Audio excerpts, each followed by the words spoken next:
सोनी धरती अल्लाह रखे कदम कदम आबाद तुझे, तेरा हर एक जर्रा हमको अपनी जान से प्यारा है, तेरे दम से शान हमारी तुझसे नाम हमारा है, जब तक है ये दुनिया बाकी हम देखें आज़ाद तुझे।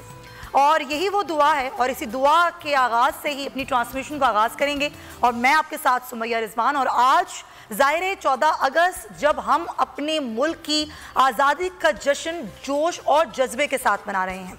नाज़रीन, आज़ादी अल्लाह की नेमतों में से एक नेमत उज़्मा है जिसके हुसूल के लिए इंसान किसी भी कुर्बानी से दरेग नहीं करता। इस रियासत को हासिल करने के लिए हमारे आबाओ अजदाद ने शहादतें दी, अपनी जानों के नजराने पेश किए। हम जिंदा कौम हैं, हम पाइंदा कौम हैं, हम सबकी है पहचान, हम सबका पाकिस्तान। हम अपने बुजुर्गों और क़याम पाकिस्तान के शहीदों को सलाम, मोहब्बत और अक़ीदत पेश करते हैं, जिनकी अजीम कुर्बानियों और जद्दोजहद की बदौलत आज हम आज़ाद वतन में ज़िंदगी बसर कर रहे हैं और हम अपने शहीदों, गाजियों और बुजुर्गों की कुर्बानियों के एहसानमंद हैं। और ये कुर्बानी, ये आज़ादी हमें कोई प्लेट में रख कर नहीं मिली थी। जिस तरह मैंने आपको बताया कि हमारे बुजुर्गों ने, हमारे जवानों ने, हमारी माओं ने, हमारी बहनों ने कुर्बानी दी थी, उसके बाद ये आज़ादी मिली थी। ना सिर्फ ये कि ये एक दिन है बल्कि एक त्यौहार है और इसका जश्न हम पूरे जोश व खरोश से आज पूरे मुल्क में बल्कि पूरी दुनिया में जो पाकिस्तानी हैं वो मना रहे हैं। सजदाएं शुक्र बजा लाते हैं कि शुक्र है अल्लाह का कि जब हम उठते हैं और ये समझते हैं कि हम आज़ाद फ़ज़ाओं में सांस ले रहे हैं तो हम कितने ज़्यादा लकी हैं कि हमारा अपना एक मुल्क है और अब अपने मुल्क में आज़ाद फ़ज़ाओं में ना सिर्फ सांस ले सकते हैं, जो दिल चाहे कर सकते हैं। यह अंदाज़ा सिर्फ वो लोग लगा सकते हैं जिनको ये नेमत नसीब नहीं है। तो आज की ट्रांसमिशन में हम ना सिर्फ ये कि आज हमें तजदीद अहद वफ़ा का दिन है, आज जश्न मनाने का दिन है, आज सदाए शुक्र मनाने का दिन है, बल्कि ना सिर्फ ये बल्कि जो दरपेश चैलेंजेस हैं मुल्क को, उससे हमें मिल के किस तरह निकलना है, इत्तेहाद बैनुल मुस्लिमीन किस तरीके से कायम रखना है, ये आज के मेहमानों से हम बात करेंगे। और ज़ाहिर है जब आज़ादी का जश्न होता है और फिर मिली नगमों का जिक्र ना किया जाए तो ऐसा मुमकिन नहीं हो सकता। तो ज़ाहिर है मिली नगमों का भी हम जिक्र करेंगे, मिली नगमे सुनेंगे भी और आपको सुनाएंगे भी। कौमी तरानों का एक बहुत बड़ा पाकिस्तान ने ज़ख़ीरा जमा कर लिया है जो नस्ल दर नस्ल मुंतकिल हो रहा है। तो इस हवाले से भी हम बात करेंगे। हमारे मेहमान हमारे साथ मौजूद हैं। हमें कराची स्टूडियोज़ में ज्वाइन किया है हुनैद लाखानी साहब जो कि तारुफ के मोहताज नहीं है, मारूफ बिजनेसमैन है। लाखानी साहब, बहुत शुक्रिया आपके वक्त का। अच्छा, जब हम बात करते हैं जश्न आज़ादी की, ज़ाहिर बर्थडे हमारे पाकिस्तान की 75वीं सालगिरह तो हम आज मना रहे हैं और पूरे मिली जोश और जज्बे के साथ मना रहे हैं, लेकिन जो पाकिस्तान का बिजनेसमैन तबका है वो किस तरह से सोच रहा है? आज पाकिस्तान में अगर कुछ दरपेश चैलेंजेस हैं तो उससे हम किस तरह निकल सकते हैं? क्या तरीका क्या है उससे निकलने का? सबसे पहले तो मैं आपको शुक्रिया अदा करता हूँ मुझे यहाँ मदऊ करने का, और आपके तवस्सुत से मैं तमाम अपने पाकिस्तानियों को जहाँ कहीं भी हैं उनको बेदिली मुबारकबाद। आपने जो सवाल किया उसका जवाब मैं आपको दूँ। कल रात को मैं शाह फैसल कॉलोनी में था, स्टार गेट पे था। अच्छा। फिर उसके बाद आज सुबह को मैं यूनिवर्सिटी के बच्चों के साथ था। फिर अच्छा। कुछ फॉरेन जो डेलीगेट्स हैं उनके साथ था। सब लोग एक त्यौहार मना रहे हैं, सब लोग खुश हैं, बच्चे निकले हुए हैं, फायरवर्क्स हो रहे हैं और इतना अच्छा, इतने अरसे बाद इतना अच्छा माहौल बना है।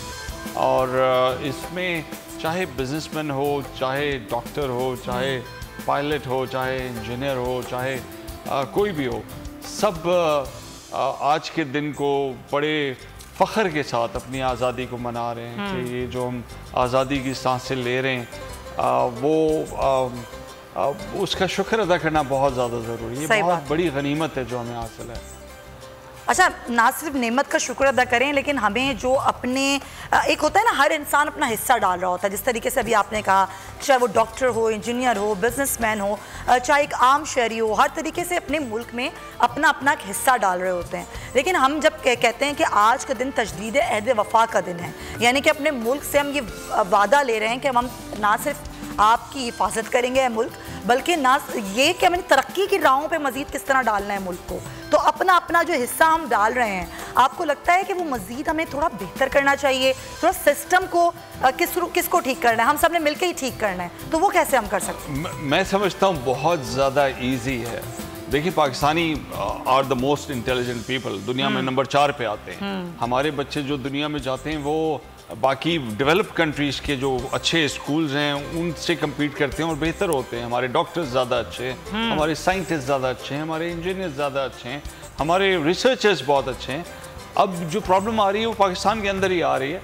मेरे ख्याल में हमको अपने अंदर देखना चाहिए, अपने अंदर देखना चाहिए कि हम क्या कर सकते हैं इस मुल्क के लिए। सही बात है। अपने साथ अगर हम वफा करेंगे तो मुल्क के साथ ऑटोमेटिकली वफा हो जाएगी। ईमानदारी, दयानतदारी से अपना काम, अगर हम डॉक्टर हैं तो अपना काम बेहतर कर लें, इंजीनियर है तो अपना काम बेहतर कर लें, उस्ताद हैं तो अपना काम बेहतर कर लें, स्टूडेंट हैं तो हम कम से कम वो तालीम हासिल कर लें जिसके लिए हम स्टूडेंट हैं, तो हमारा मुल्क जितनी तेज़ी से बुलंदियों को छुएगा, मेरे ख्याल में कोई और मुल्क इसका मुकाबला नहीं कर सकता। सही कह रहे हैं आप। ये तो बड़ी अच्छी बात है। ये तो अब ज़ाहिर है हमारे पास जितना टैलेंट है, जितने हमारे पास टैलेंटेड लोग हैं, उसकी तो खैर कोई कमी नहीं है, लेकिन वो जो एक सही ले लें। अच्छा, ये डायरेक्शन की जो बात है कि अब अपने घर से और से जो हमें डायरेक्शन मिलती है वो बड़ी इंपॉर्टेंट होती है, और वो डायरेक्शन लेके जो हमारे नौजवान चलते हैं, ज़ाहिर जो कहते हैं ना, पहली दरसगाह एक माँ की गोद होती है, उसके बाद जो हमारी दरसगाहों में जो तालीम और तरबियत दी जा रही होती है उसको लेकर हम आगे बढ़ रहे होते हैं। खैर बहुत ही ज़बरदस्त है, कोई इसमें वो नहीं है, लेकिन फिर भी गुंजाइश मौजूद होती है, हर चीज़ को बेहतर करने के लिए गुंजाइश मौजूद होती है, और हमारी कोशिश यही है कि आज के प्लेटफॉर्म से हम मज़ीद बेहतरी किस तरह कर सकते हैं, क्या डायरेक्शन वो होनी चाहिए, इस पर हम गुफ्तगू करें। और ये कि जब हम बात करते हैं हमारा वतन है, हमारा वतन का मतलब ये कि पूरा मुल्क हमारा है, तो हमने जो हिस्सा है वो सिर्फ ये नहीं कि अपने घर में ही डालना है, बल्कि उससे पहले उसके आगे बढ़कर अपने मुल्क का, अपने मुल्क की एक एक चीज़ की हिफाजत हमने किस तरीके से करनी है, ये मैसेज हमने आज की ट्रांसमिशन में देना है। हमें ज्वाइन करें कराची स्टूडियो में मोहम्मद हाशिर, सिंगर हैं, उनको भी हम वेलकम कहेंगे। हाशिर, बहुत शुक्रिया आपका, और आपसे बड़े मज़े के हम मिली नगमे भी आज के दिन पे सुनेंगे। लेकिन उससे पहले ज़ाहिर पूरे मुल्क में जश्न आज़ादी मनाया जा रहा है। पाकिस्तान का 75वां यौम आज़ादी मनाने के लिए कराची में शहरियों ने मज़ार कायद का रुख कर लिया है। शहरियों का जोश जज्बा आज क्या है, हमारी नुमाइंदा मरियम हसन हमारे साथ हैं, उनसे बात करते हैं। जी मरियम, बताइएगा। पाकिस्तान का 75वां यौम आज़ादी मनाने के लिए पूरी कौम ही जो है बहुत ज़्यादा जोश और वलवले से जो है आज का दिन मना रही है। मज़ार कायद पर इस वक्त हम मौजूद हैं, और मज़ार कायद के बाहर के मनाजिर अगर कैमरामैन कामिल यूसुफ आपको दिखा सकें तो ऐसा लग रहा है कि पूरा शहर ही जो है वो यहाँ पर उमड़ कर आ गया है। तिल धरने की भी जो है यहाँ पर जगह नहीं है। बच्चे, बूढ़े और फैमिलीज़ जो है यहाँ पर मौजूद हैं। कुछ शहरी हमारे साथ मौजूद हैं, हम उनसे जानते हैं। सर, आप बताइएगा क्या पैगाम है आपका आज के दिन के लिए? मेरा नाम जी अब्दुल मजीद पठान है, मैं चेयरमैन पाकिस्तान जिंदाबाद पीपल ऑर्गेनाइजेशन का चेयरमैन हूँ पूरे पाकिस्तान का। हम पूरे पाकिस्तान में जश्न आज़ादी जो 75वीं सालगिरह हमारी प्लेटिनम जुबली है धूमधाम से मना रहे हैं, बाहर ममालिक में भी मना रहे हैं, और आज इतनी खुशी महसूस हो रही है अपने मुल्क में आज़ादी के साथ घूमने फिरने में। और हम इसमें आज़ादी के सिलसिले में पाक फ़ौज को सलूट पेश करते हैं जिन्होंने अपनी जानें कुर्बान करके हमें जो है सुकून की नींद यहाँ पर हम सोते हैं, और उनको खराज तहसीन पेश करते हैं, और कायद-ए-आज़म को खराज तहसीन अल्लामा इकबाल को जिन्होंने ये मुल्क बनाया, और आज हम इस खूबसूरत मुल्क में जो है बहुत अच्छी ज़िंदगी बसर कर रहे हैं। पाकिस्तान जिंदाबाद, पाक आर्मी जिंदाबाद। यकीनन शहरियों के जज्बात कुछ इसी तरीके से हैं कि वो आज के दिन जो है बानिए पाकिस्तान कायद-ए-आज़म मोहम्मद अली जिन्ना के मज़ार पर जो है उन्हें खराज अकीदत पेश करने जो है आए हैं, ताकि और उसके साथ साथ आज जो है तजदीद अहद वफ़ा का भी दिन है, तो दोबारा से एक अहद किया जा रहा है कि इस मुल्क के लिए, इस कौम के लिए जो है अपनी जान के नजराने पेश करने से भी जो है शहरी जो है वो गुरेज नहीं। ठीक है, बहुत शुक्रिया। मरियम हसन हमारे साथ थी। कराची का जो जोश और जज्बा है वो दीदनी है, पर बल्कि पूरे शहर में, पूरे मुल्क में ऐसे ही जज्बा है। तो हाशिर से ज़रा सुनते हैं, हमारे भी जो स्टूडियोज़ का माहौल है, जो जज्बा है वो भी कुछ कम नहीं है। क्यों हाशिर, क्या सुनाएंगे? बिल्कुल, मैं वतन की मिट्टी गवाह। क्या बात, क्या बात। हर एक दिल में तेरी लगन है, तेरी ही जानिब हर एक नज़र है, तेरी हिफाजत का अज़्म लेकर हर एक अपने महाज पर है गवाह रहना। वतन की मिट्टी गवाह रहना, गवाह रहना। वतन की मिट्टी अजीम है तू, अजीम तर हम बना रहे हैं, गवाह रहना। सभी से ऊंचा मकाम तेरा, सदा रहेगा ये नाम तेरा। मेरे वतन तेरी कहकशा में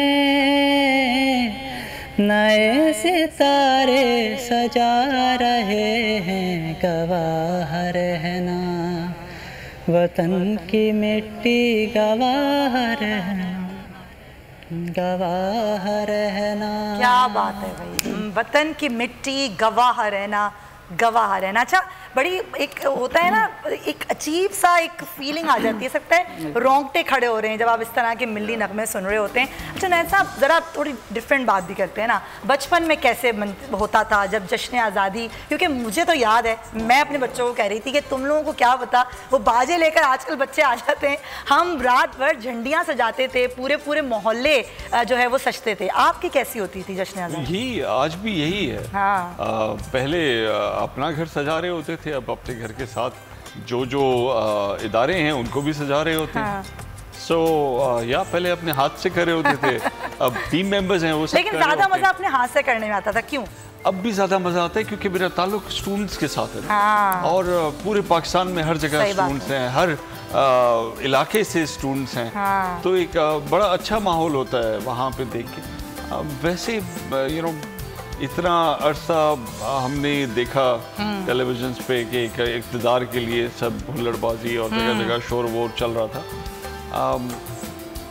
आज के दिन ऐसा लग रहा है कि जो इस त्यौहार की मेरे ख्याल में बरकत है कि सब लोग सब एक इस मुल्क के लिए इकट्ठे हैं और सब एक साथ हैं, और ऐसा हमेशा रहे तो कितना अच्छा हो। बड़ी बहुत सही बात करें, अगर ऐसा हमेशा ही हो जाए, और मुझे लगता है कि ऐसा होना भी चाहिए क्योंकि बहुत ज़रूरत है। जब आप एक होते हैं, कहते हैं ना मुट्ठी होते हैं जब आप, तो आपकी ताकत ही अलग होती है। एक मुट्ठी खुल जाती है तो वो बात नहीं होती, जो मुट्ठी की ताकत होती है। तो ये बड़ा अच्छा एक मैसेज है जब बच्चों को, जो खासतौर पर क्योंकि आप स्टूडेंट्स को डील करते हैं, कि बच्चे जो हमारे तालिब इल्म हैं, जो हमारे मुस्तकबिल का मेमार हैं, इनको जो मैसेज हम दे रहे हैं अभी इस वक्त, खासतौर पर हमारे पॉलिटिशियंस, उनको किस तरीके से हमें टेकअप करना चाहिए, और एज अ टीचर या गार्जियन हमें बच्चों को किस तरीके से लेकर चलना चाहिए? देखिए, मैं पर्सनली बड़ा अभी थोड़ी देर पहले आपकी खबरों में आ रहा था कि प्राइम मिनिस्टर ने कहा कि जब हम जौहरी हथियार बना सकते हैं तो हम इकोनॉमिक सक्सेस क्यों नहीं कर सकते। सही बात। अपनी फोकस अगर हम इकोनॉमिक सक्सेस पे ले जाएंगे तो इस सारे के सारे गुर्बत रिलेटेड जो मसाले हल हो जाएंगे। सही बात। सो हमें मिल के, तमाम सियासतों को छोड़ के, तमाम ये फजूल सोशल मीडिया के इश्यूज़ को छोड़ के तरक्की की राह पे गामजन होना है, जिस तरह बाकी मुल्कों ने अपने आप को किया है। चाइना ने कर लिया, सिंगापुर ने कर लिया, हांगकांग ने कर लिया, ताइवान ने कर लिया, जापान ने कर लिया, जर्मनी ने कर लिया। इन सब ने बड़ी खंडरात थे वर्ल्ड वॉर 2 के बाद, लेकिन आज कहाँ से कहाँ पहुँच गए।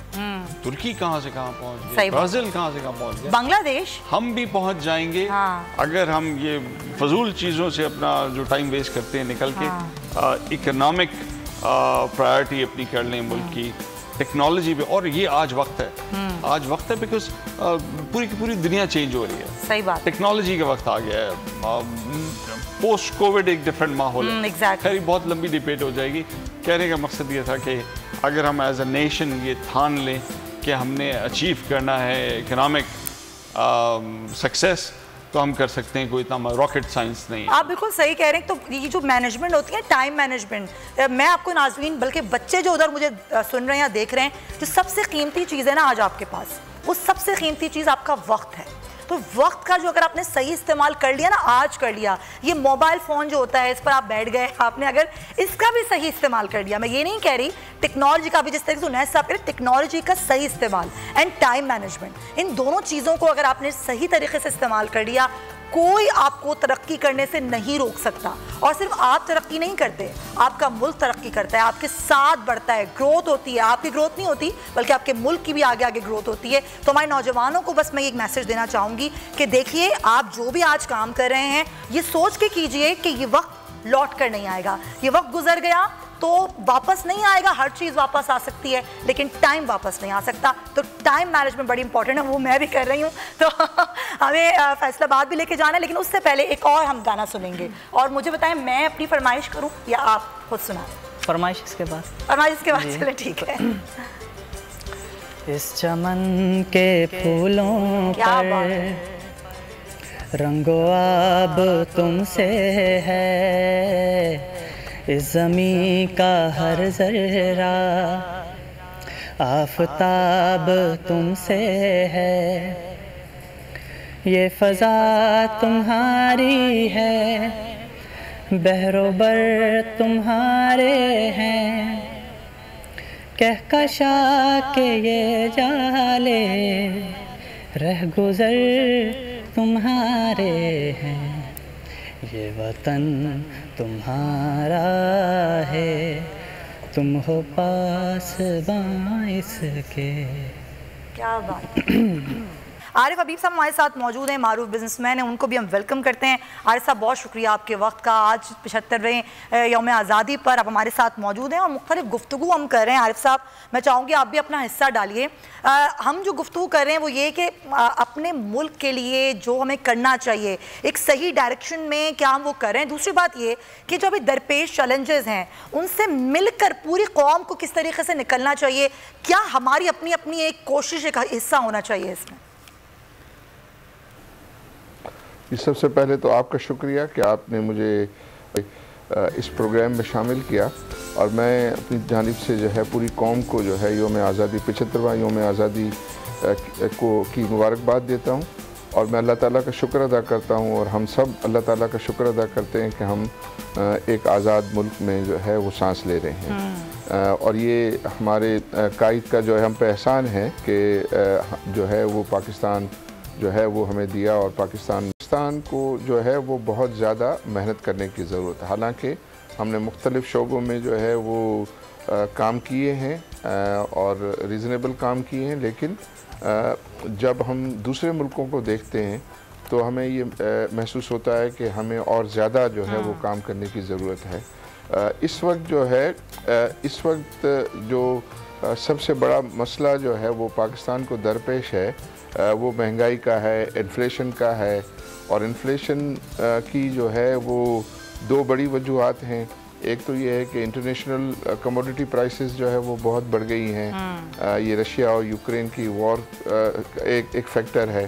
फिर इसके बाद जो है वो हमारे रुपए की कीमत जो है वो बहुत ज़्यादा तेज़ी से गिर गई, और वो तेज़ी से गिर जाने का भी जो है वो एक बड़ा फैक्टर है कि जिसकी वजह से जो है वो अब उसको जो है वो मैनेज करने का तरीका ये है कि हम इंपोर्ट से इज्तनाब करें, और एज ए कौम, बहैसियत कौम जो है वो तमाम हम जो है पाकिस्तानियों को चाहिए कि वो हर चीज़ को ख़रीदते वक्त इसको देखें कि आया वो इम्पोर्टेड है या लोकल है। अगर वो लोकल है तो उसको जो है वो फेवर करें, और जो इम्पोर्टेड है उससे हद्दुल इम्कान जो है वो कोशिश करें कि इज्तनाब करें। जैसे फॉर एग्ज़ाम्पल सबसे बड़ी हमारी जो इम्पोर्ट है वो पेट्रोलियम प्रोडक्ट्स हैं।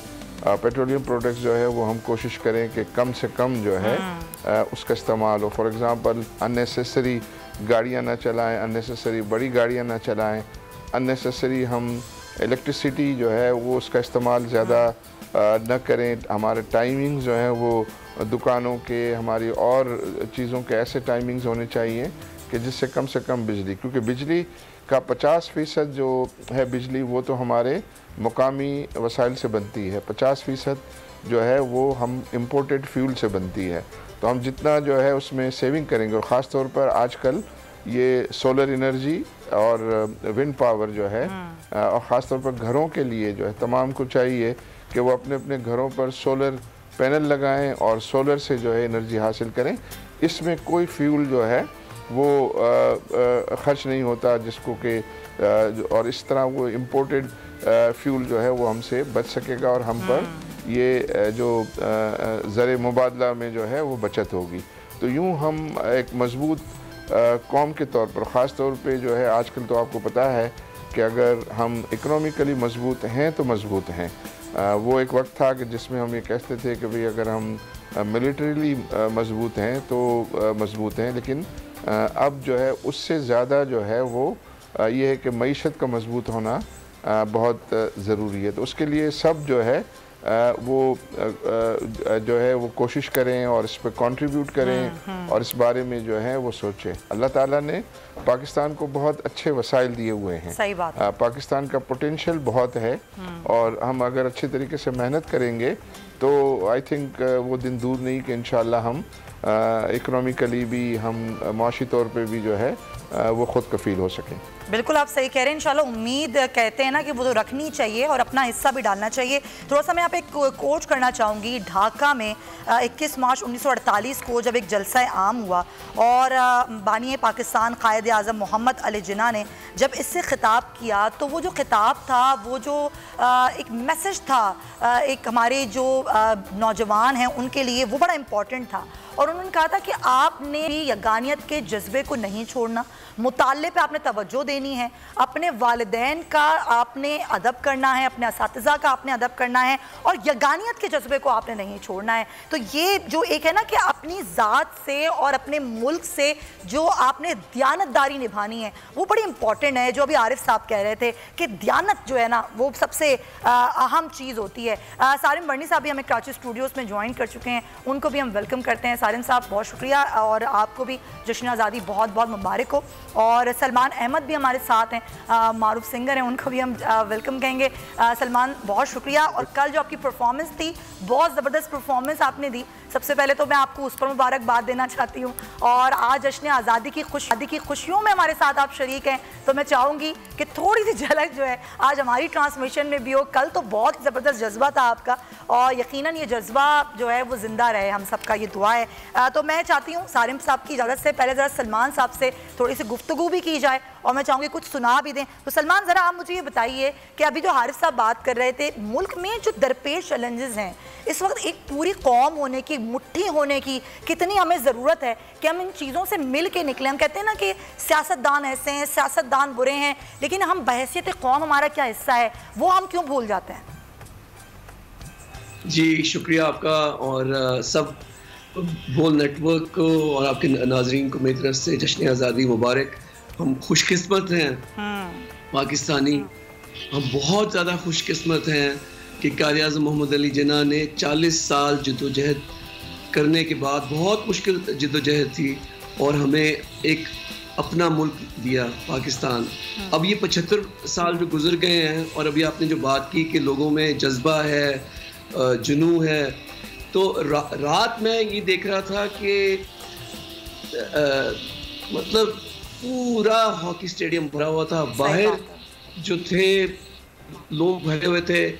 टीवी पे अगर आप अगर आप व्हाट्सएप देखें, मेरा तो वो मेमोरी ख़त्म हो गई है कि सारी दुनिया से बैरून मुल्क पाकिस्तानी मैसेजेस बुझा रहे थे। क्योंकि देखें ये एक कौम होने का ये कोई जलसा नहीं था, ये एक जश्न था, एक जश्न पाकिस्तान का कि हमने जो जिद्दोजहद की है 75 साल, बहुत मुश्किल रास्ता है और अभी आगे हकीकी आज़ादी, जिस तरह कल चेयरमैन इमरान खान ने बात की कि हमें हकीकी आज़ादी के लिए बढ़ना है। लेकिन खुश आइन बात यह है कि अवाम जिसमें नौजवान, ख़वातीन, बूढ़े, माजूर, बैरून मुल्क पाकिस्तानी, अंदरून मुल्क पाकिस्तानी, सब एक, जिस तरह आपने लफ्ज़ यूज़ किया, मुट्ठी की तरह यूनिटी, फेथ, डिसिप्लिन के साथ वो साथ है। तो ये बहुत खुश आइन बात है। देखिए मुश्किलें हैं, माशी इकोनॉमिक इंस्टेबिलिटी है, पॉलिटिकल इंस्टेबिलिटी है, बैरूनी साजिशें हैं हमारे खिलाफ, लेकिन अगर पाकिस्तानी अवाम एक होके एक लीडर के पीछे खड़ी होगी तो मैं समझता हूँ कि अच्छे दिन आए आगे। लेकिन हमें जागे रहना है, हमें अपने शऊर को और उजागर करना है, हमारी बेदारी को बढ़ा के रखना है और जिस तरह है जुनून से और इश्क से मिलती है आज़ादी, कुर्बानी की बाहों में मिलती है आज़ादी। क्या बात है, क्या बात है, बिल्कुल ऐसे ही है। और थोड़ा सा सर इस पे भी गुफ्तगू करते हैं कि जो हमारा वतन है वहाँ पर एक गरीब, एक आम पाकिस्तानी, एक मजदूर तबका तो टैक्स भी अदा करके हमारे जो मुल्क का ख़जाना है उसको भर रहा है, लेकिन सितम सिर्फ ये है कि वो गरीब का जो बच्चा है उसको इतना टैक्स देने के बावजूद भी रियासत एक आम पाकिस्तानी को, एक गरीब के बच्चे को मुफ्त तालीम नहीं दे रही। ना सिर्फ ये बल्कि जो सहूलियात मिलनी चाहिए सेहत के हवाले से वो भी हमें नहीं मिल रही होती हैं। तो लोग जो हैं 50% से ज़्यादा आबादी है जो ख़त्ते गुर्बत से भी नीचे ज़िंदगी गुजार रही है, उस पर भी ज़ाहिर एक तवज्जो होनी चाहिए। अफसोस की बात ये नहीं है, लेकिन हम दूसरी तरफ देखते हैं जो सियासतदान हैं वो किस तरीके की ऐशो अशरत की ज़िंदगी गुजार रहे होते हैं और उनकी जो प्रोटोकॉल है, उनकी जो सिक्योरिटी है उस पर लाखों करोड़ों रुपए हमारे अपने टैक्स से अदा हो रहे होते हैं। ये चीज़ नहीं होनी चाहिए। इस पर भी हम आज के प्रोग्राम में बात करेंगे। सारिम बड़नी साहब, जब हम बात करते हैं जी तकालीफ बहुत हैं, मुआशी सूरत हाल बहुत ख़राब है, लेकिन उसके बावजूद कौम एक है, कौम का जज्बा एक है, कौम उस जज्बे के साथ खड़ी हुई है। तो हम इस मुश्किल से आपको लगता है कि सिमत सही है, चल पड़े हैं या फिर अभी मज़ीद डायरेक्शन की ज़रूरत है? देखिए कौम एक है, ये तो एक सच बात है, अच्छा भी चाहती है, ये भी सच बात है। सिमत का तो कुछ कहा नहीं जा सकता। पहले भी कई सिमतें मिली जिस पे हम सब चले और कहाँ जाना था और कहाँ पहुँच गए। आइंदा क्या होना है इसके लिए अभी कुछ नहीं कहा जा सकता, लेकिन दुआ ज़रूर की जा सकती है कि अल्लाह करे कि अब के जो सिमत चुनी गई है या चुनी जा रही है तो वो बेहतरी की तरफ ले करके जाए। क्योंकि जो तकलीफ़ें हमने उठाई, आप यकीन जाने मैं इस वक्त यहाँ पे आया हूँ चैनल पे, तो किस तरीके से आया हूँ मैं जानता हूँ। फिर एक रास्ता बंद, फिर दूसरा। अच्छा, जो रास्ते खुले हैं वो भी मेरे ख्याल है पाकिस्तान में और कराची शहर के कहा जा सकता है खुले। अगर यही रास्ते दुनिया में कहीं और हो तो इसको बंद कर दिया जाएगा कि ये रास्ता जो है ना गुजरने के काबिल नहीं है। तो ये क्या है, क्या हो रहा है? लेकिन फिर भी मैं तो सबसे पहले पाकिस्तान को नहीं, कराची की आवाम को जश्न आज़ादी जो सड़कों में मना रहे हैं सही बात दोनों हाथों से सलाम करता हूँ। बहुत कमाल की बात है जिस तरीके से वो मना रहे हैं, लेकिन और फिर भी पुरजोश है, बिल्कुल पुरजोश, सड़कें टूटी हुई हैं, गड्ढे हमें बदलना है। देखिए असल प्रॉब्लम कहाँ आती है? असल प्रॉब्लम वहाँ आती है जब हम बंदे को वोट नहीं देते, हम झंडे को वोट देते हैं। हम जिस दिन बंदे को फोकस कर लेंगे कि ये अच्छा इंसान है जिसको हम वोट दे रहे हैं, काउंसलर का, एमपीए का, एमएनए का, तो यकीन जाने बेहतरी आएगी। लेकिन हमेशा हमने बंदे छोड़ दिए और झंडे पकड़ लिए।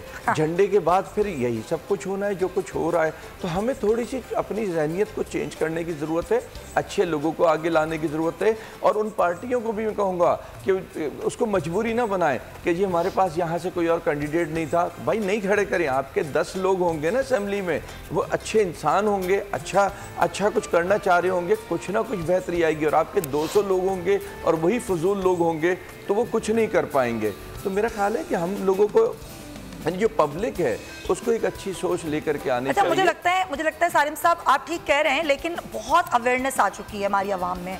ख़ास तौर पे इसमें मीडिया का और सोशल मीडिया का बहुत बड़ा एक किरदार है कि लोगों को ना अब समझ आने लगा है कि सही क्या है, गलत क्या है। हम उस चीज़ से भी निकल आए कि पहले होता था ना कि ज़ात पात और नस्ल और बरादरी को वोट दिया जाता था, अब उस चीज़ से हम निकल आए। और ये बहुत बड़ा मैसेज है जो हमने ज़िमनी इलेक्शन में देखा था कि क्या हुआ था, जिस तरीके से वोट पड़ा था। और अल्लाह करे कि वोट जो भी पड़े और जो भी हमारे वोट का हक लोग इस्तेमाल करें वो सही इस्तेमाल करें। अच्छा, मैं थोड़ा सा गुफ्तगू आगे बढ़ाना चाहूँगी। उनैद साहब, जब हम बात करते हैं कि जी हम ये सोचें कि आज हम जश्न आज़ादी मना रहे हैं, मुल्क को 75 साल हो गए आज़ाद हुए हुए, लेकिन हम क्यों गए पीछे की तरफ?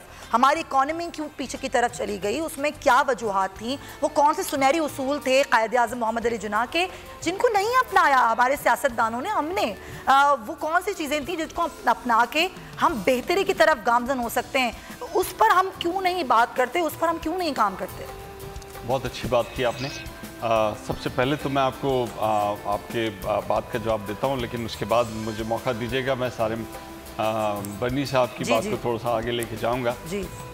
देखें, बहुत ज़रूरी है कि हम जो है वो उन चीज़ों की तरफ तवज्जो दें जो मुल्क को आगे लेके जाएगी। और बहुत सारी ऐसी चीज़ें हैं, बिकॉज ये 4th इंडस्ट्रियल रेवोल्यूशन के अंदर हम दाखिल हो चुके हैं। हमारे IT के बहुत सारे ऐसे बच्चे हैं जो बहुत ज़्यादा अर्न कर रहे हैं दैन MBBS डॉक्टर्स और दैन अदर्स।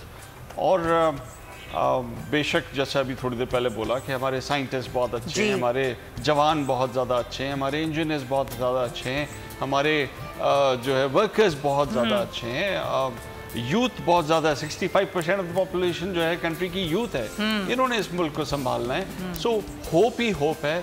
मैं बहुत ऑप्टिमिस्टिक हूँ इस मुल्क के साथ। यहाँ पे लेबर प्रोडक्टिविटी अच्छी हो जाएगी, यहाँ पे मैन पावर जो है वो सस्ती है पूरी दुनिया में।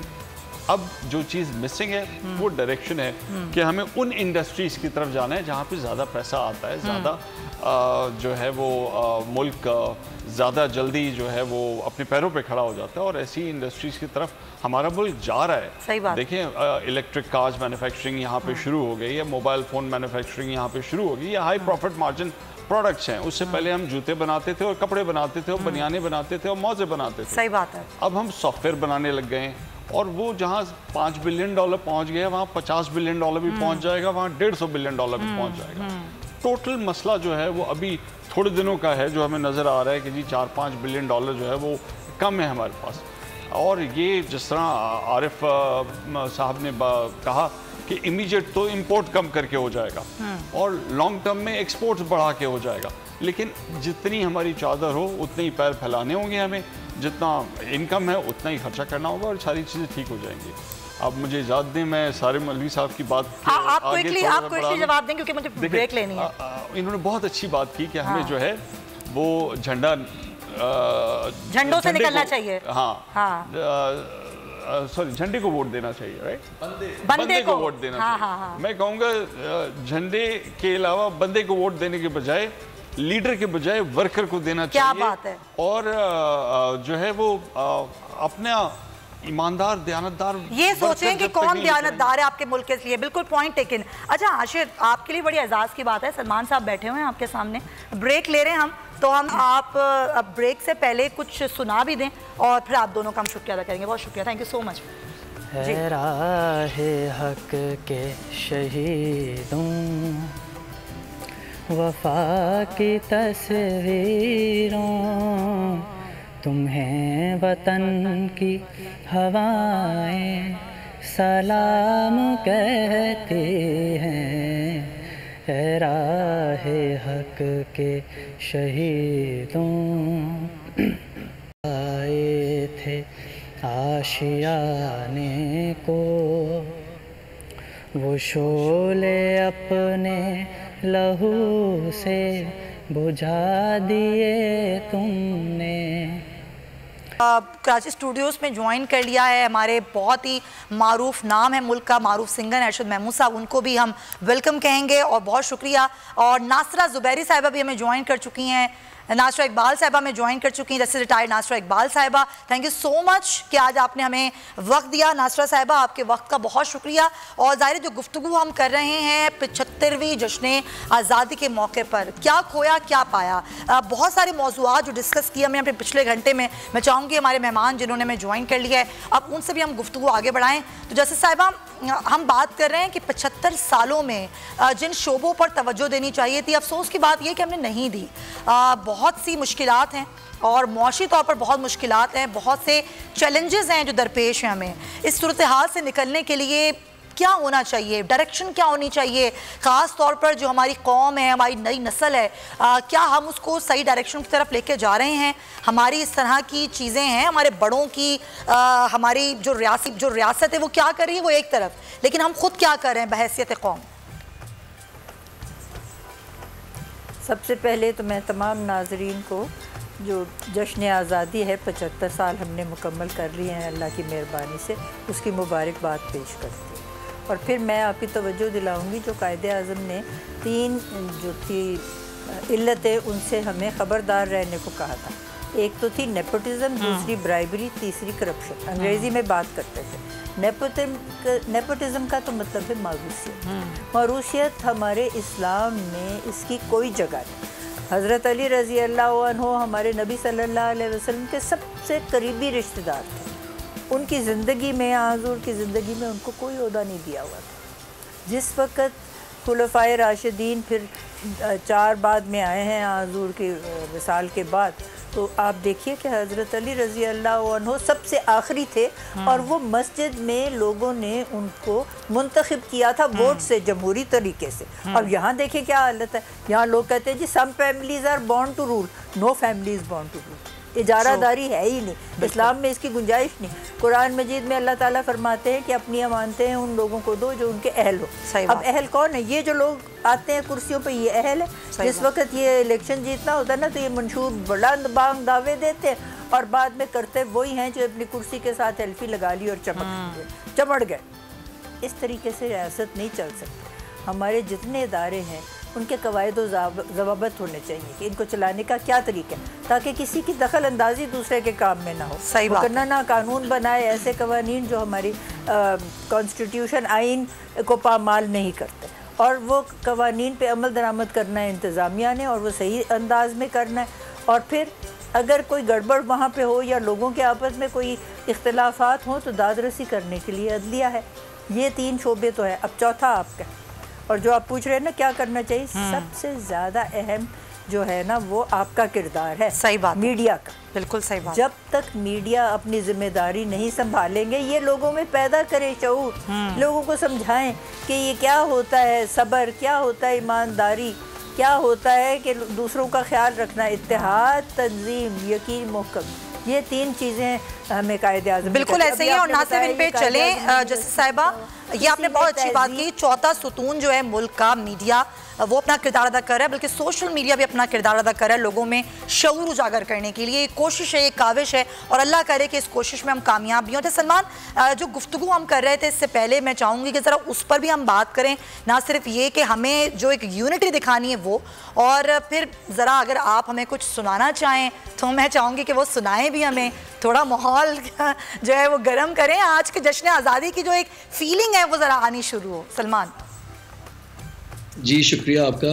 अभी जो जस्टिस साहबा ने बात की, मैं उसको थोड़ा सा आगे लेके जाता हूँ और एक छोटा सा आपको एग्जांपल देता हूँ। देखिए, इस अभी 4-5 दिन पहले हमने पाकिस्तान के एक एथलीट को, अरशद नदीम जो है, जो जेवलिन थ्रोअर, हमने देखा कि कॉमनवेल्थ गेम में उनको ज़ख्म भी था, लेकिन उन्होंने गोल्ड मेडल हासिल की और वर्ल्ड रिकॉर्ड तोड़ा। 90 मतलब 90.18 मीटर्स का उन्होंने जेवलिन थ्रो किया। ठीक है, ये क्या शो करता है? एक चीज़ कि पाकिस्तान के नौजवान जो हैं वो दुनिया के लेवल पे कम्पीट कर सकते हैं जब उनको लेवल प्लेइंग फील्ड मिले, यानी कि रूल ऑफ लॉ। एक रूल ऑफ लॉ के अंदर ही उन्होंने अपनी ट्रेनिंग की ना, सारा कुछ। ठीक है, और फिर दूसरी चीज़ मेरिटोक्रेसी, कि अब उनको गोल्ड मेडल इसलिए नहीं मिली कि वो किसी कॉमनवेल्थ के रिश्तेदार थे, कॉमनवेल्थ के जो। तो मैं ये कह रहा हूँ कि जो मयार हमारी क्रिकेटर्स, हमारे स्पोर्ट्स पर्सन्स, हमारे कल्चर फिगर्स हैं। अब देखिए, नुसरत फतेह अली खान साहब ने अपना लोहा पूरी दुनिया में मनवाया। बिल्कुल। मैडम नूरजहान, हिंदुस्तान 7 गुना बड़ा मुल्क है, और वो जितना तारीफ पाकिस्तान के कल्चर की और स्पोर्ट्स की करते हैं, क्यों करते हैं? क्योंकि मेरिटोक्रेसी पे और रूल ऑफ लॉ पे हम लोग अपना वो ऊपर किया, हमने जो मेयार था। लेकिन बरक्स इसके, हमारी जो पॉलिटिकल एलीट है वो डायनेस्टिक मोरूसी सियासत से ऊपर आई। उनके अंदर ना तो मेरिटोक्रेसी है, ना कोई वो रूल ऑफ लॉ को मानते हैं। वो समझते हैं कि हमारे पे लागू ही नहीं होता कानून जो है। सो इस 75 साल हो गए हैं, हमें जब तक अपने पूरे सिस्टम के अंदर रूल ऑफ लॉ यानी कि कानून की बालादस्ती हो, कोई नहीं कि मेरा बेटा हो या बेटी हो तो वो क्योंकि मेरा बेटा और बेटी है उस पर कानून नहीं लागू होगा, हर एक पे लागू होगा। और ये ट्रेडिशन मोहम्मद अली जिन्ना ने भी हमें समझाई, और मदीना की रियासत जब कानून अमीर और गरीब के लिए बराबर होगा ना तो बिल्कुल सब कुछ ठीक हो जाएगा। बिल्कुल आप सही कह रहे हैं। तो फिर हर शोबे देखें, आप मीडिया की फील्ड में लोग आपको देखते हैं, आप जब अपने मेरिट पे लोगों को करती हैं तो आपका ग्राफ ऊपर जाएगा।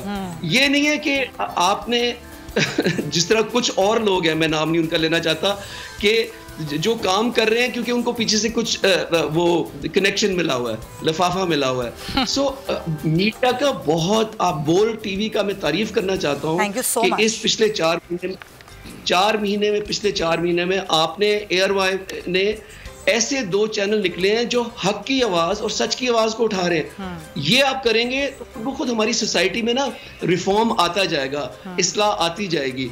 लेकिन अगर ये बेसिक जो टेनेंट है मेरिटोक्रेसी और रूल ऑफ लॉ को हमने अगर इसको नजरअंदाज कर दिया तो फिर जिस तरह के चोर डाकू लुटेरे इस मुल्क पे इस वक्त काबिज हैं, इसी तरह ही रहेगा। सही बात है, ये होना नहीं चाहिए। बिल्कुल जो एक चीज़ है, एक सही चीज़ है, उसी को सपोर्ट करनी चाहिए, चाहे उसके लिए आपको कितनी परेशानियों का सामना ना करना पड़े। सच के साथ खड़े हों, हक के साथ खड़े हों। ऐसे जो है मैं आपके पास आ रही हूँ सलमान, आप कुछ रेडी करके रखें क्योंकि हमारे साथ अरशद महमूद साहब भी हैं। आप दोनों से मैंने कुछ सुनना है, मिली नगमे आज सुनने हैं, लेकिन ज़ाहिर है ख़वातीन का जितना बड़ा किरदार है हमारी सोसाइटी में, हमारे मुल्क में, उसको हम फरामोश नहीं कर सकते। जस्टिस नासिर इकबाल साहब हमारे साथ मौजूद हैं, एक बहुत बड़ा नाम है, उनकी कुर्बानियाँ हैं और उनका काम है। यकीनन ख़वातीन बड़ा अहम किरदार अदा कर रही हैं। तो मुझे नादिया हुसैन साहिबा ज्वाइन कर रही हैं जो किसी तारुफ की मोहताज नहीं है।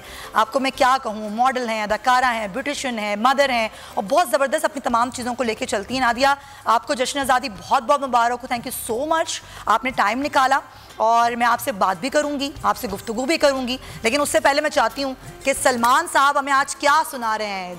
जज्बा जुनून सुना रहे हैं या कोई और मिली नगमा में सुना रहे हैं? क्या सुना रहे हैं सलमान? अच्छा, मैंने कहा बदकिस्मती से मैं आपके गेस्ट को देख नहीं सकता, लेकिन क्योंकि आपने अरशद महमूद साहब का नाम लिया तो सबसे पहले तो और मैं आपको जो सुनाने लगा हूँ, आपको सलाम पेश करें। वालेकुम अस्सलाम। और मैंने कहा कि मेरी बारी आए तो फिर मैं भी सलाम पेश करूं डॉक्टर साहिबा को भी और सलमान को भी। नहीं, आप सलाम पेश करें, बारी का क्या इंतजार है, आप सलाम पेश करें। अच्छा, बहुत बहुत मेरी तरफ से आप सब लोगों को जश्न आज़ादी मुबारक हो।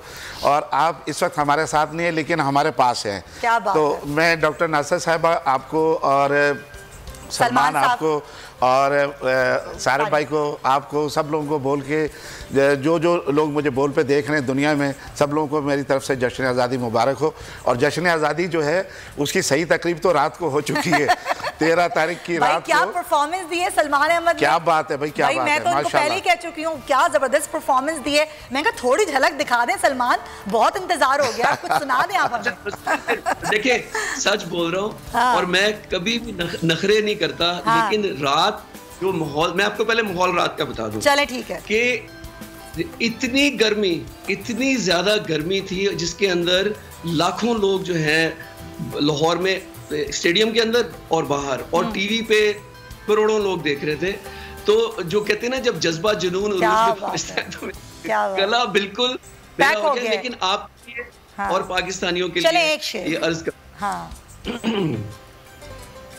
ऐसी ज़मीं और आसमां इनके सिवा जाना कहाँ, बढ़ती रहे ये रोशनी, चलता रहे ये कारवां, दिल दिल पाकिस्तान जा जा, पाकिस्तान दिल दिल पाकिस्तान जा जा, पाकिस्तान। भाई इस पे तो मैं आपका साथ दे सकती थी भाई, जबरदस्त, वेरी गुड, बड़ा मज़ा आया। और ये जो जज्बा है ना, ये वो जो कहते हैं ना कि आपके अंदर होता है, और वो जब जाहिर सी बात है मोहब्बत है मुल्क से, और आज तो है ही हमारा त्यौहार, जश्न है आज, तो यकीनन इसमें सबका अपना अपना एक हिस्सा है, रोल है। बस एक गुजारिश है पाकिस्तानियों से, प्लीज़ बाजे ना बजाएं, खुदा का वास्ता, ये बाजों को एक साइड पे रख दीजिए। बाकी आपका जो दिल चाहे आप झंडियाँ लगाएं और झंडे लगाएं और खूब मिली नगमे गाएं। तो नादिया, आप बताएं कैसी हैं आप और कैसा गुजर रहा है आपका जश्न आज़ादी 75वें यौम आज़ादी पर? आप क्या कहना चाहेंगे आज? मैं बिल्कुल ठीक, माशाल्लाह, अल्हम्दुलिल्लाह, और बहुत ज़्यादा खुशी होती है। यकीन नहीं आता है एक्चुअली कि 75 इयर्स हो गए हैं पाकिस्तान को, लेकिन 75 इयर्स में ऑनेस्टली आई वुड से कि जहाँ पे हमें आज होना चाहिए था वहाँ पे हम नहीं हैं, और इसकी बहुत बहुत वजूहात हैं। हमें उन वजूहात पे रिफ्लेक्ट करना है और उन वजूहात पे हमें फोकस करना है ताकि उन वजूहात को हम अपने सिस्टम में से एलिमिनेट करें और पाकिस्तान को उस मकाम तक लेके जाएं जहां तक हमें पहुंचना चाहिए है। बिकॉज बहुत से ऐसे मुल्क हैं जो कि 75 इयर्स उनको भी हो चुके हैं, लेकिन अब वो हमारे मुल्क से बहुत बहुत आगे चले गए हैं। एंड ये एक बहुत दुख वाली एक बात होती है, एक बहुत अफसोस होता है कि जब हम देखते हैं कि और कितने मुल्क हैं जो जिनको शायद कम टाइम हुआ हो, बट वो उसके बावजूद जो है वो आगे इतने जा चुके हैं, तरक्की याफ्ता मुल्क हो चुके हैं।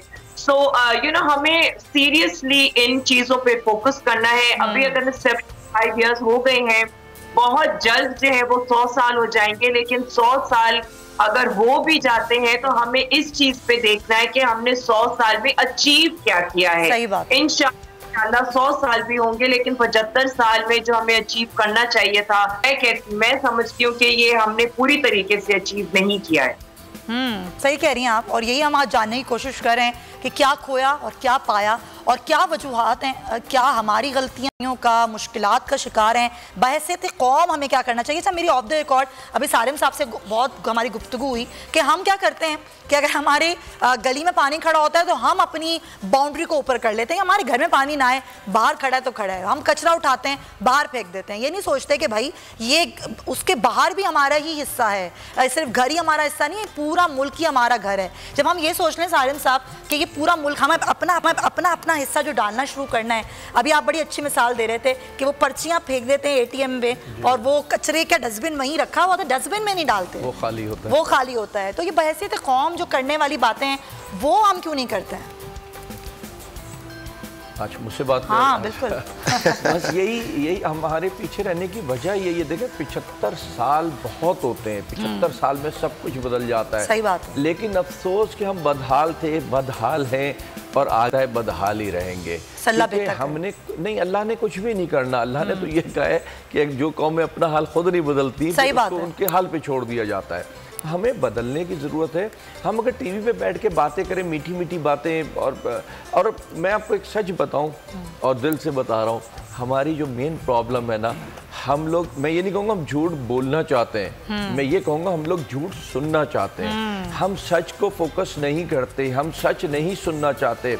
मैं अपनी बात करता हूँ, हम निकलते थे जब घरों से, जब अम्मी अब्बा के ज़रा अंडर में होते थे तो लेट होते थे या कुछ होता था तो झूठे झूठे हाथों पे ना वो टायरों से मलते थे कि अम्मी वो पंचर हो गई थी गाड़ी, तो यूँ हो गया था, वो हो गया था। क्योंकि अगर सच बोले कि अम्मी दोस्तों के साथ बैठे हुए थे, मौज मस्तियाँ हो रही थी, तो वे घर में जूते पड़ने थे।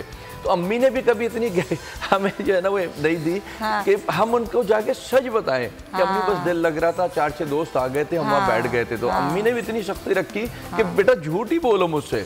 तो हमारे हर चीज़ जो है ना इसी तरीके से चली है। आज भी हम सच बताएं कि हमारे यहाँ देखें, आप डॉक्टर के पास जा कर के झूठ बोलें तो फिर आपके साथ नुकसान ही होना है। जो उसने आपका ट्रीटमेंट करना है वो फिर नुकसान ही होना है। आपके जहाँ दर्द है, जितना दर्द है आप उतना बताएं ताकि उसका आपको इलाज कराया जाए। बात है। तो इन चीज़ों को हम जिस दिन बदलेंगे, मैं समझता हूँ कि हमारी कौम भी फिर कौम बन जाएगी और ये मुल्क भी फिर मुल्क बन जाएगा। वरना ये बकाया 25 साल भी ऐसे ही गुजर जाएंगे। देखिए वही आप जो आप बात करें बड़ी इंपॉर्टेंट है कि इस चीज़ से निकलने के लिए पहले सच का सामना कीजिए कि एक्चुअली सच क्या है। वो सच ये है कि हमने क्या किया है, बहैसियत कौम हमने क्या किया, एक शख्स ने क्या किया या उसने क्या किया, हमने क्या किया। पहले खुद से स्टार्ट कीजिए, अपने घर से स्टार्ट कीजिए ताकि चीज़ों को हम बदलने की राह पर गामजन हो जाएं। अच्छा अरशद साहब से हम ज़रा गाना सुनते हैं, मिल्ली नगमा सुनते हैं। क्यों अरशद साहब? जी बिल्कुल, मैं तैयार हूँ। मैं चाह रहा हूँ कि वो नादिया पे मेरी नज़र नहीं पड़ी थी तो भी मैंने नादिया को देखा। हाँ। तो नादिया आपको भी मेरी तरफ से बहुत बहुत दिल की गहराइयों से 75वीं सालगिरह मुबारक हो। हाँ। और हमारी दुआ है कि अल्लाह ताला हमारे पाकिस्तान को इसी तरह से आज़ाद और शाद रखे, किसी की नज़र ना लगे। ज़बरदस्त। चले मैं आप जब तक आपका गाना आप तैयार करें ज़रा सा, वो कहते हैं ना कि थोड़ा वार्म अप हो जाए, तो जब तक हम जो है जैसे साहिबा की जान फैलते, जैसे साहिबा जब हम अभी ये बात कर रहे थे कि कानून की अमलदारी कि अमीर और गरीब के लिए एक कानून जब इस मुल्क में हो जाएगा तो चीज़ें खुद ब खुद ठीक हो जाएंगी। लेकिन उससे पहले जो अभी सारिम साहब ने बात की, मैं चाहूँगी आप भी ज़रा उस पर रोशनी डालिए कि सच का सामना, हम क्यों डरते हैं सच का सामना करने से, हम क्यों सच नहीं कहते, हम क्यों सच नहीं सुनते? बस ये हमारी कैफियत जो है ना, इसकी बहुत सी वजूहात। वजह तो ये है कि जिस वक्त पाकिस्तान क़याम पाकिस्तान हुआ और तहरीक में मर्दों औरतों ने सब ने भरपूर हिस्सा लिया, तो यहाँ पे इसासे बहुत सारे थे हिंदुओं के। हिंदू जब यहाँ से गए, इसासे पीछे छोड़ गए और हमारा ईमान साथ ले गए। उसका नतीजा ये हुआ कि क्लेमें उन लोगों ने डाल दी जिन्होंने कभी वाघा से परे भी कोई जगह देखी ही नहीं थी, और वो क्लेमें उन्होंने अपनी मंजूर करवा ली, और बड़े बड़े मकान और बड़ी बड़ी चीज़ें, और जो असल में वहाँ से आए थे महाजर, उनके हिस्से में पता नहीं कुछ आया भी या नहीं। तो ये सब झूठ की बुनियाद वहाँ से रखी गई, और इस झूठ पे माशरा जो है वो चलता रहा। इकबाल तो कहते हैं ना, आईने जवां फ़र्दा, और मैं फ़र्द का लफ्ज़ इस्तेमाल करूँगी क्योंकि उसमें सब लोग शामिल। आईने जवां फ़र्दा हक गोई और बेबाकी, अल्लाह के शेरों को आती नहीं रूबाही। तो हमने बेबाकी से और करेज से सच बोलना सीखना। सच हम बोलेंगे तो आगे से भी हमें सच ही जवाब आएगा। तो अगर हम पहले शुरू करेंगे गलत बात से तो आगे से भी गलत आएगा। सही बात है। टीवी थोड़ी देर के लिए लगाती हूँ खबरों के लिए, बाकी वक्त तो मैं लगाती नहीं। एक दूसरे के ऊपर क्या कि जी वो झूठा है, वो झूठा है, वो झूठा है, ये तोहमत लगाने से कोई नतीजा तो नहीं निकलता। आप ये करें कि खुद सच बोलें और दूसरों को भी इस बात पे कायल करें कि वो सच ही यहाँ कायम रखें। और एक तो सच बोलना है, एक ईमानदारी से जो काम है वो करना है, एक कुव्वत बर्दाश्त। बर्दाश्त तो किसी में है ही नहीं, और जब तक हम इस चीज़ को बढ़ाएंगे नहीं, किसी ने हाथ उठा लिया तो उसको गोली मार दी। ये आज के अखबार सुबह आए थे जब मैं देखने यौम पाकिस्तान देखने के लिए, इतनी खबरें थी उसमें, फलां को गोली लग गई, फलां को, बाप बेटे को मार रहा है, बेटा बाप को मार रहा है, अजीज़ों को, किस चीज़ के लिए? एहसासों के लिए। ये देखिए साथ तो किसी ने कुछ नहीं ले जाना, वो ही ले जाएगा जो उसके अमल अच्छे होंगे, और अमल से ज़िंदगी बनती है जन्नत भी जहन्नम भी। अपने अमल हम ठीक करेंगे तो इंशाल्लाह कोई दुनिया में ऐसी ताकत नहीं है जो पाकिस्तान को बुरी नज़र से भी देख सके। ये बड़ी अच्छी बात की है आपने, आप बड़ा बहुत अच्छा मैसेज देती हैं हमेशा ना, जैसे साहिबा हमारी खासतौर बच्चों के लिए, नौजवान नस्ल के लिए, कि भाई अपने आप से शुरू करो ना अच्छा काम। वो अगला कर रहा है या नहीं कर रहा है, वो सच बोल रहा है क्या झूठ बोल रहा है, लेकिन आप तो सच बोलें, आप तो ठीक बात करें, आप तो अपना हिस्सा डालें ना। कहते हैं ना अपना हिस्सा डालेंगे कतरा कतरा दरिया बनता है। तो आप ये सोचते रहेंगे नहीं वो अगला करेगा तो मैं करूँगा, नहीं, पहले आप अपने आप से शुरू करें तो चीज़ें खुद ब खुद इंशाल्लाह ठीक होना शुरू हो जाएंगी। तो फिर आपके पास चले फिर सुनते हैं। वो हमारे बहुत अच्छे दोस्तों में से अमजद हुसैन ने मिली नगमा एक बड़ा खूबसूरत गाया। वैसे तो काफ़ी सारे नगमे उसने गाए थे, तो ये नगमा मुझे दिल से बड़ा पसंद है।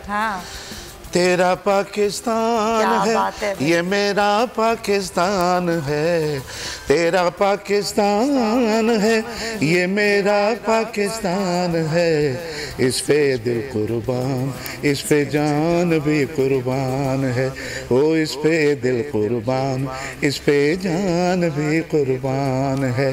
तेरा पाकिस्तान है ये मेरा पाकिस्तान है, इस पे दिल कुर्बान, इस पे जान भी कुर्बान है, हो इस पे दिल कुर्बान, इस पे जान भी कुर्बान है।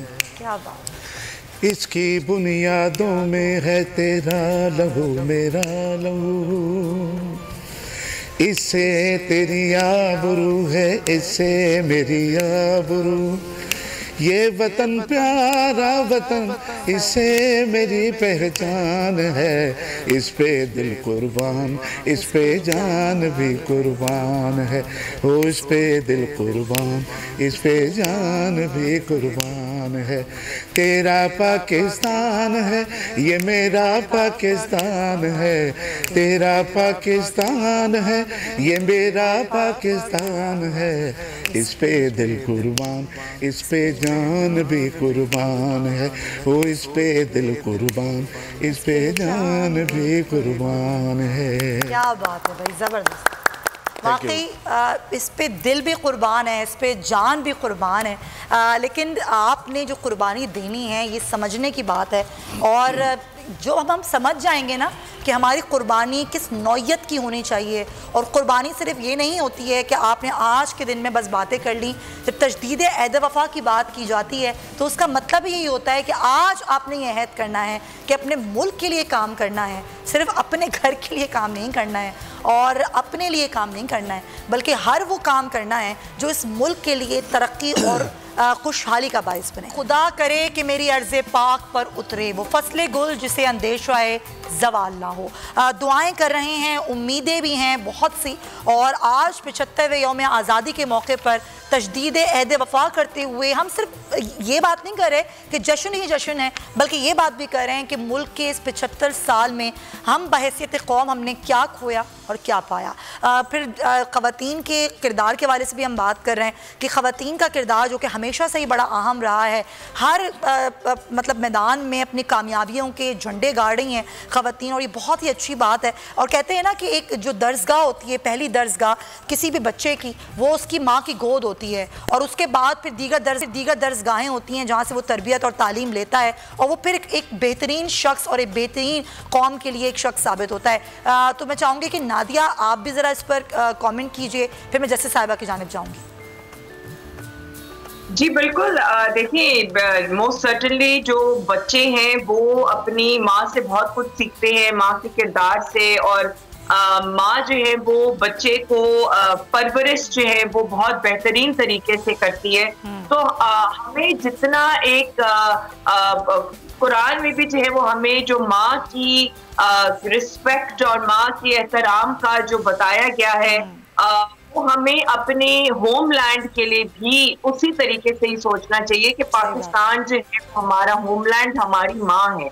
बिकॉज पाकिस्तान ने हमारी परवरिश की है, तो हमें भूलना नहीं चाहिए। हमें पाकिस्तान से लॉयल्टी रखनी है, हमें पाकिस्तान से उतना ही प्यार करना है जितना कि हम अपनी माँओं से करते हैं। उसी तरीके से उस दर्द को फील करना है कि जो अगर कभी भी हमारी माँ खुदा ना करे बीमार हो जाए, कुछ उनको चोट लग जाए, अस्पताल में एडमिट हो जाए, तो हमें कितनी ज्यादा तकलीफ कि ओ माय गॉड हमारी माँ को क्या हो गया। This is what Pakistan. बड़ी खूबसूरत बात की है, बड़ी खूबसूरत बात की है कि जब माँ को कुछ तकलीफ होती है तो हमारे दिल पे लगती है, और हम कहते हैं जल्दी से हमारी माँ ठीक हो जाए। तो अगर यही सोच अपने मुल्क के लिए रखेंगे तो कितनी प्यारी बात होगी। ये नादिया ने बहुत ही खूबसूरत बात की है। जैसे साहिबा मैं चाहूँगी आप भी ज़रा इस पर बात कीजिए कि हमें जो काम करना चाहिए वो हमने नहीं किया, लेकिन जिस तरीके से हमें सोचना चाहिए वो हमने सोचा भी नहीं। तो सोच बदलने की कितनी ज़रूरत है? कि कुछ ना कुछ तो तब्दीली यकीनन मुस्बत आई है 75 सालों में, और ख़वातीन ने कौम की जो थी तहरीक उसमें बहुत जोश व वलवले से हिस्सा लिया। और जिस वक्त पाकिस्तान कायम हो गया तो कायदे आज़म ने रेडियो पे ये फरमाया कि जैसे हमारी ख़वातीन ने तहरीक पाकिस्तान में भरपूर हिस्सा लिया है, पाकिस्तान की तामीर और तरक्की में भी मैं चाहता हूँ कि वो उसी तरह हिस्सा लगे। और ख़वातीन को चादर और चार दीवारी में मुक़य्यद रखना न इस्लाम इसकी इजाज़त देता है, बिल्कुल, और न कानून इसकी इजाज़त। बिल्कुल बिल्कुल। तो ख़वातीन ने ये जो था सबक, इस पे मैं समझती हूँ कि किया है, काफ़ी हद तक अमल किया है। जो है उसका सबसे पहला तो किरदार ये होता है कि बच्चों के दरमियान इम्तियाजी से बिल्कुल ये ना हो, और ये बड़ी समझने की ज़रूरत है। जस्टिस साहिबा सॉरी टू इंटरप्ट यू, क्योंकि वक्त की कमी में चाहूँगी सबके कमेंट्स आ जाएं इस पर। मैं सारे सब आप भी अपना लास्ट कमेंट प्लीज़। देखिए मैं तो क्या खोया क्या पाया, मैं तो समझता हूँ हमने माजरत के साथ इंसानियत खोई और खूब माल पाया है। और अगर हम इसी तर्ज पे चले, मैं कह रहा हूँ ना, फिर अच्छा नहीं है। आज बैठ कर के फिर मैं वही बड़ी बड़ी बातें करूं, हमने यूँ तरक्की की, हमने ऐसा किया, बहुत कुछ किया, लेकिन वो नहीं किया जो करना चाहिए था। ये बढ़िया। आज 2022 में भी हम किधर खड़े हुए। आज अगर आप हमारे मकसद घरों में, दफ्तरों में देखें तो जो चीज़ नज़र आएगी वो सब इंपोर्ट की हुई चीज़ें नज़र आएगी। हमारी अपनी क्या मैन्युफैक्चरिंग है, हमने मैन्युफैक्चरिंग। ये बड़ी बात नहीं है कि मैं बहुत बड़ा इंपोर्टर हूँ, बड़ी बात तब हो जब इस मुल्क का बहुत बड़ा एक्सपोर्टर पैदा हो, बिल्कुल सही, जब मैन्युफैक्चर पैदा हो। हमारी हम यहाँ से अपने मुल्क को ऊपर लेकर आ सकते हैं। ये बड़ी इंपॉर्टेंट बात है। सारा पैसा इंपोर्ट पे लगाते हैं तो फिर फायदा क्या है? फिर मुल्क को आपने दिया क्या है? पीछे चलते चले जा रहे हैं। तो हम मैन्युफैक्चरर पे आए और हम एक्सपोर्टर्स पे आए तो हम इंशाल्लाह बहुत आगे इंशाल्लाह ये उम्मीद है, इंशाल्लाह ये होगा भी।